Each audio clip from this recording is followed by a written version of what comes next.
উনি এসে তো বড় বড় ভাষণবাজি করছে।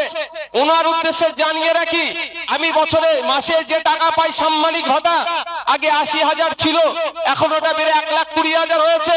আমি তো ওই 1,20,000-এর 20 পয়সাও আমি নিই না, সমস্তটাই বাংলাদেশের মানুষের জন্য খরচ করি। তা উনি কি চ্যালেঞ্জ আমার অ্যাকসেপ্ট করতে পারবেন? উনি এমপি কোটা থেকে, এমপি ল্যাডে থেকে যে টাকা আসছে সেটা নয়, উনি যে মাইনেটা পাচ্ছেন ওই টাকাটা কি জনগণের উদ্দেশ্যে খরচ করবে? এখান থেকে আমি চ্যালেঞ্জ করলাম, উনি পারবেন না। কারণ ইতিপূর্বে ওনাকে সিবিআই ডেকেছিল কিসের জন্য? এই অর্থের কেলেঙ্কারির জন্য। যে নিজে অর্থের কেলেঙ্কারি করে বসে আছে, সে আবার তার মাইনের টাকা মানুষের জন্য খরচ করবে? তারপর আমি এখান থেকে চ্যালেঞ্জ করে যাচ্ছি, এখানে তো বড় বড় নেতা আছে, সিভিক ভলেন্টিয়ার নেতা সেজে বসে আছে।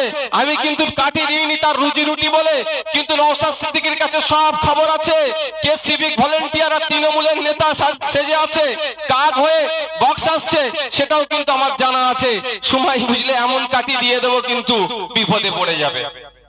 আপনার এলাকার আছে সিভিক ভলেন্টিয়ারের খাতায় নাম আছে, আবার তৃণমূলের নেতা, বড় বড় নেতা, বুঝতে পেরেছেন?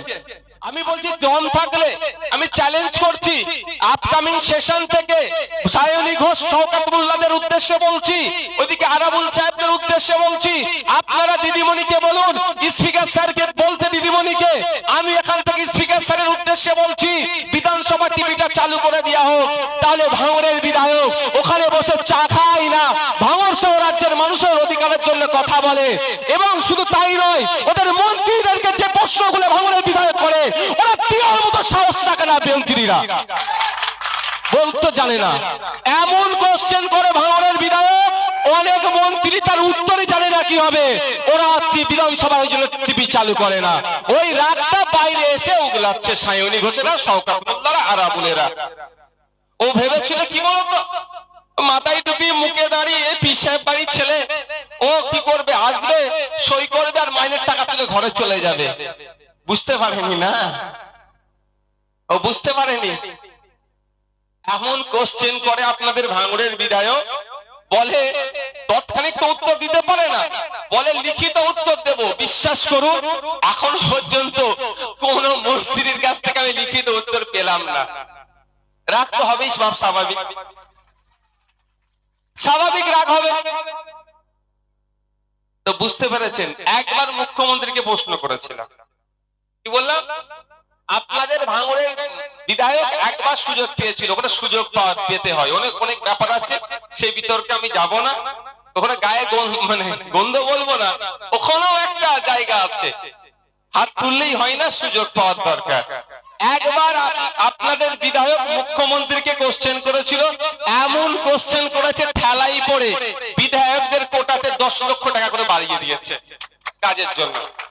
বুঝতে পেরেছেন তো কেন এত আমার উপরে রাগ? কই নন্দীগ্রামে গিয়ে তো হই হই করে না শওকত মোল্লা, কই আপনার মাথা ভাঙাতে গিয়ে তো হই হই করে না, বা আপনার হলদিয়াতে গিয়ে তো হই হই করে না, যেখানে বিজেপিরা জিতে আছে সেই সিটে গিয়ে দেখেছেন এদেরকে হই হই করতে, ওখানে বিড়াল বাচ্চা হয়ে যায়।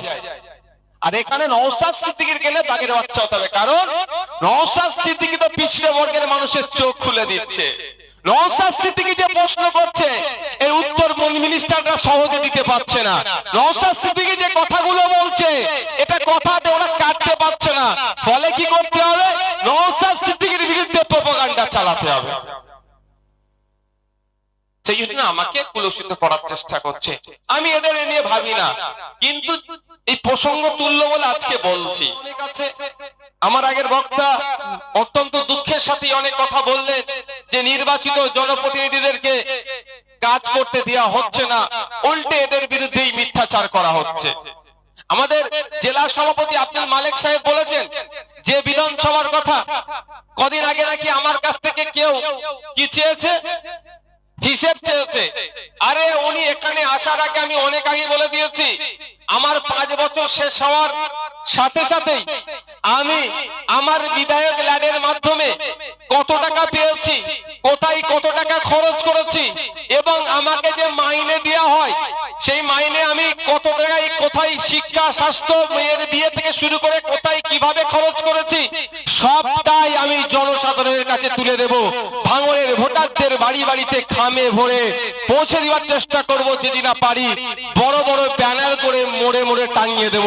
এই দায়িত্বটা কি উনি নিতে পারবেন? উনি এসে তো বড় বড় ভাষণবাজি করছে। ওনার উদ্দেশ্যে জানিয়ে রাখি, আমি বছরে মাসে যে টাকা পাই সাম্মানিক ভাতা, আগে 80,000 ছিল, এখন ওটা বেড়ে 1,20,000 হয়েছে। আমি তো ওই 1,20,000-এর 20 পয়সাও আমি নিই না, সমস্তটাই বাংলাদেশের মানুষের জন্য খরচ করি। তা উনি কি চ্যালেঞ্জ আমার অ্যাকসেপ্ট করতে পারবেন? উনি এমপি কোটা থেকে, এমপি ল্যাডে থেকে যে টাকা আসছে সেটা নয়, উনি যে মাইনেটা পাচ্ছেন ওই টাকাটা কি জনগণের উদ্দেশ্যে খরচ করবে? এখান থেকে আমি চ্যালেঞ্জ করলাম, উনি পারবেন না। কারণ ইতিপূর্বে ওনাকে সিবিআই ডেকেছিল কিসের জন্য? এই অর্থের কেলেঙ্কারির জন্য। যে নিজে অর্থের কেলেঙ্কারি করে বসে আছে, সে আবার তার মাইনের টাকা মানুষের জন্য খরচ করবে? তারপর আমি এখান থেকে চ্যালেঞ্জ করে যাচ্ছি, এখানে তো বড় বড় নেতা আছে, সিভিক ভলেন্টিয়ার নেতা সেজে বসে আছে। আমি কিন্তু কাটি দিইনি তার রুজি রুটি বলে, কিন্তু নওশাদ সিদ্দিকীর কাছে সব খবর আছে কে সিভিক ভলেন্টিয়ার আর তৃণমূলের নেতা সেজে আছে, কাক হয়ে বক্স আসছে, সেটাও কিন্তু আমার জানা আছে। সময় বুঝলে এমন কাটি দিয়ে দেবো, কিন্তু বিপদে পড়ে যাবে। আপনার এলাকার আছে সিভিক ভলেন্টিয়ারের খাতায় নাম আছে, আবার তৃণমূলের নেতা কে দিচ্ছে যে ভাঙড়ের কোনো হিংসার জায়গা নয়।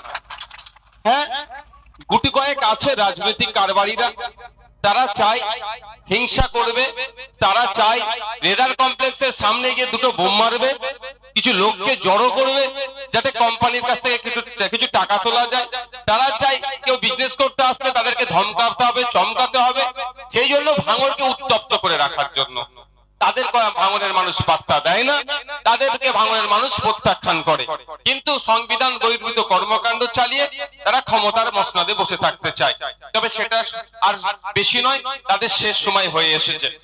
বন্ধুগণ, আজকে আমরা অহিংসার প্রতীক, স্বাধীনতা সংগ্রামী, বিশিষ্ট আইনজীবী মোহনদাস করমচাঁদ গান্ধীর আজকে আমরা জন্মদিবস উদযাপন করছি। শুধুমাত্র ভারতবর্ষ নয়, 2007 সালে জাতিসংঘের সাধারণ অধিবেশনে মহাত্মা গান্ধীর আইডিওলজি নিয়ে বিবেচনা করে তার চিন্তা ভাবনা কি ছিল, তিনি অহিংসার পথকে কেন বেছে নিয়েছিলেন, এই সমস্ত বিষয়ের উপর আলোচনা করে 2007 সালে জাতিসংঘ ঘোষণা করেছিল সাধারণ অধিবেশনের মাধ্যমে যে শুধুমাত্র অহিংসা দিবসটা ভারতবর্ষে সীমাবদ্ধ নয়, আন্তর্জাতিক অহিংসা দিবস হিসাবে উদযাপন হচ্ছে সারা পৃথিবী জুড়ে। তাহলে জীবন এমন গড়ে তুলতে হবে, তাকে খুন করেছে, তাকে হত্যা করেছিল 1948 সালে, আর এটা চলছে 1924 সাল, এখনো পর্যন্ত তার নামে আমরা জয়ধ্বনি দিচ্ছি। এই জীবন আমাদের গড়ে তুলতে হবে, অন্যথায় জীবন আমরা যারা গড়ে তুলছি একে অপরের অধিকার কেড়ে নিয়ে হিংসা বিদ্বেষ করে, ছোট বড় কথা বলে, মানুষকে গালিগালাজ করে, অসংসদীয় ভাষা বলে জীবন গড়ে তুললে হয়তো কিছু সময় ক্ষমতার মসনদে থাকবে, তারপরে কিন্তু মানুষ তাকে কি করবে? প্রত্যাখ্যান করবে, অন্যথায় তার বিরুদ্ধে সমালোচনায় করতে শুরু করবে। বন্ধুগণ, আজকে আমরা এখানে উপস্থিত হয়েছি, আমি আমাদের পক্ষ থেকে, আমাদের এই অঞ্চল কমিটির পক্ষ থেকে কিছু বাচ্চাদের হাতে আমরা শিক্ষা সামগ্রী তুলে দিব আজকে। কারণ আমি বারবার বলে এসেছি, আজকেও বলছি যে পেন, বই, খাতা, শিক্ষা না হলে এই ভাঙড়কে সম্পূর্ণরূপে হিংসা মুক্ত করা যাবে না। হিংসা মুক্ত করতে গেলে আমাদের এই কচিকাঁচা বাচ্চা থেকে শুরু করে যারা আমরা আছি, আমাদেরকে সচেতন হতে হবে। আমরা কিভাবে সচেতন হব? যখনই শিক্ষা আসবে তখনই বিকাশ ঘটবে, আর বিকাশ ঘটলেই আমাদের মধ্যে এই চিন্তা ভাবনার পরিবর্তন হবে।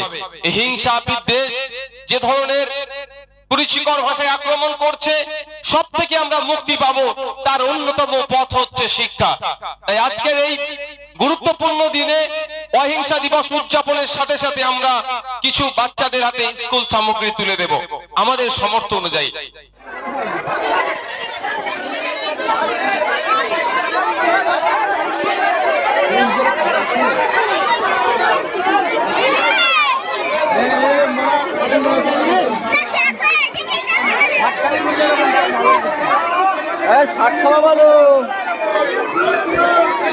এখানে কারেন্ট